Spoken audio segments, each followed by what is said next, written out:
পিনাক দেখো কি বড় হাতি। ওহো, এটাতে উঠবো চলো। কিন্তু এটা তো নভেম্বর মাস নয়, আমাদের তো নেবে না। চলো এভাবেই সাফারিতেই যাই। Good morning. আমরা আছি এখন কাজিরাঙ্গা ন্যাশনাল পার্কের পাশেই এক রিসোর্টে। এই সেই আমাদের রিসর্ট, এই আমাদের সেই রিসর্ট যেখানে আমরা গত রাত কাটিয়েছি। রোলিং হিলস, বাইরে থেকে এরকম দৃশ্য। কাজিরাঙ্গা ন্যাশনাল পার্ক থেকে এর দূরত্ব 500 মিটার। আপনারা চাইলে এখানে চলে আসতে পারেন থাকার জন্য। আমরা এবার দুই বন্ধু চললাম টিকিট কাটতে। আমাদের এখন চলছে পাস আর টিকিটের কাজ। এই সেই কাজিরাঙ্গা ন্যাশনাল পার্ক, আমাদের সাফারিগুলো ওয়েট করছে এখানে।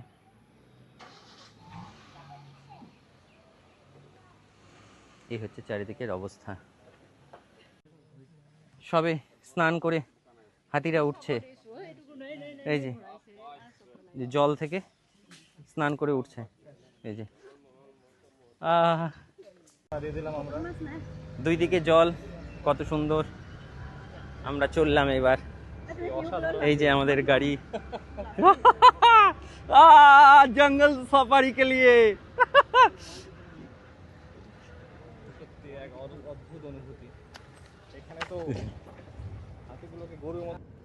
আচ্ছা, আমরা আছি আসামের কাজিরাঙ্গা ন্যাশনাল পার্কে। এই জাতীয় উদ্যান ভারতের ঐতিহ্যবাহী স্থান। এখানে বিশেষ করে এক শৃঙ্গ রাইনোসরাস আছে, যা পৃথিবীর মধ্যে সবথেকে বিস্তীর্ণ জায়গা মিলে অবস্থান করে। তাদের সংখ্যাটি হলো 2613টির মতো। ওই যে ওখানে একটা রাইনোসরাস জলের মধ্যে। এখানে প্রচুর গরু ছাগলের মতো আমরা যেমন দেখতে পাই পশ্চিমবঙ্গে, সেখানে এখানে রাইনোসরাস প্রচুর পরিমাণে। এই যে প্রচুর রৌদ্র চলছে, তাই এখানে উপরে কয়েকটা কাক বা বক বসে আছে। আর রয়্যাল বেঙ্গল টাইগার আছে এখানে 148টি। এই আসামে এটি গুয়াহাটি ও নওগাঁ জেলায় অবস্থিত। পর্যটকদের জন্য এখানে সাফারির ব্যবস্থা বা নভেম্বর মাস থেকে হাতির ব্যবস্থা রয়েছে। এখন আমরা চলেছি সেপ্টেম্বর মাসের দিকে, তাই এখানে হাতি নেই, সাফারিতেই আমাদের যেতে হচ্ছে। রাইনোসরাসগুলোর উচ্চতা হয় প্রায় 5.5 ফিট থেকে 6 ফিট পর্যন্ত, আর এরা লম্বায় হয় 10 ফিট থেকে 12.5 ফিট পর্যন্ত। গন্ডাররা হচ্ছে পুরো ভেজিটেরিয়ান। এদের খাবার হচ্ছে গাছপালা, ঘাস পাতা, গাছের ছাল, ফল ও মূল। পিনাকবাবু আমরা বসেছি উপরে, ওয়াচ করছি এখান থেকে। কি সুন্দর ব্যাপারটা, এক্সাইটিং মুভমেন্ট সব। এই যে এখানে কাজিরাঙ্গাতে হরিণও আছে কিছু, কারণ বাঘ যেখানে আছে সেখানে হরিণও থাকতে হবে। এই যে হরিণগুলো কি সুন্দর, ও দারুণ দারুণ, আমাদের একদম কাছেই। বন্যপ্রাণী ও প্রাকৃতিক সৌন্দর্য দেখার এটি একটি রোমাঞ্চকর পরিবেশ, কাজিরাঙ্গা ন্যাশনাল পার্ক। এদের গায়ের রং হয় দেখতে ধূসর, আর আকৃতি হয় ঠিক যেন বন্দুকের গুলি প্রতিরোধ করার ঢালের মতো এদের যে চামড়াটা হয়। কিন্তু এদের চামড়ায় কোনো প্রকার লোম থাকে না। এছাড়াও এখানে জলহস্তী আরও অন্যান্য পাখি দেখতে পাওয়া যায়।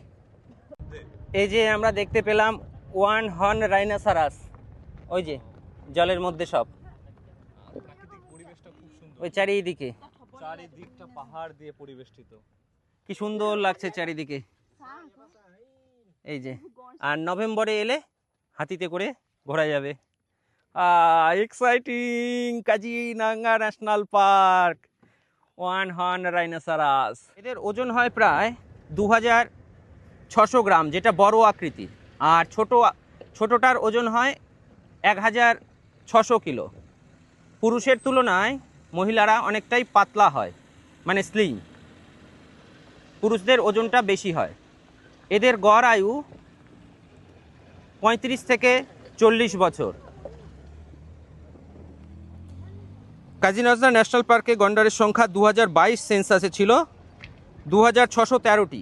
তবে বন দপ্তরের কাছে খবর বা বন দপ্তর সূত্রে জানতে পেরেছি সংখ্যাটা প্রায় 2800-র মতো হয়ে গিয়েছে এখন। গুয়াহাটি থেকে আপনাদের আসতে গেলে 204 কিলোমিটার আসতে হবে। এখানে কোনো রেলওয়ে স্টেশন বা বিমান ঘাঁটি নেই, আপনাদের প্রাইভেট গাড়ি আসতে হবে। তবে সময় পেলে একবার এসে দেখে যাবেন, খুব মনোরম পরিবেশ। সাফারি করলে শেয়ারিং বা 6 জন হলে আপনাদের প্রায় আনুমানিক টিকিট পড়বে 600 টাকা, 500 থেকে 600। আর হাতিতে হলে আপনাদের 4 জন সিটিং ক্যাপাসিটি, সেখানে পড়বে 1500 টাকা। 8 জনের পড়বে 6000 টাকা। এই যে আমি ওয়াচ টাওয়ারের মতো এক জায়গা থেকে, এটা সেকেন্ড জায়গা যেখানে আমাদের সাফারি এলো, সেখান থেকে দৃশ্য ওই যে জলে রাইনোসেরাস, ওই যে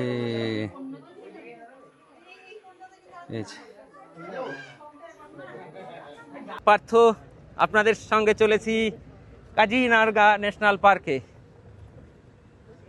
এটি হচ্ছে পৃথিবীর বৃহত্তম এরিয়া এক শৃঙ্গ হন্ডারের বা ওয়ান হর্ন রাইনোসেরাসের। Thank you.